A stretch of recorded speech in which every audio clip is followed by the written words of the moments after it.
మన దగ్గర ఒక 1000 గజాల స్థలం ఉందంటే, ఆ 1000 గజాల్లో ఎట్లా కట్టాలని ఆలోచిస్తాం గానీ, ఆ పక్కనున్నోడిది ఎట్లా లాక్కోవాలి, యువతల పక్కనున్నోడిని ఎలా బెదిరించాలి, వాళ్ళని వేధించడం ఎట్లా అని ఆలోచిస్తామా? ఇండివిడ్యువల్‌గా మనమే అట్లా ఆలోచించం. కానీ ఒక ప్రభుత్వం అంతకంటే దారుణంగా ఆలోచించింది.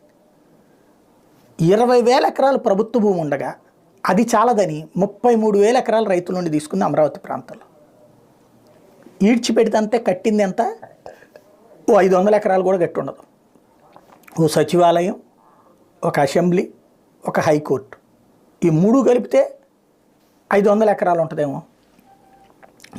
అది కాకుండా ఏదైతే 3 బిల్డింగులు అండర్ కన్స్ట్రక్షన్లో ఉన్నాయి, అవి కూడా కలిపితే ఒక 500 ఎకరాలు. రోడ్డు ఇవన్నీ కలిపితే ఓ 3,000 ఎకరాలు, 4,000 ఎకరాలు. మిగతా ఇవన్నీ అలా పడున్నాయి అంతే.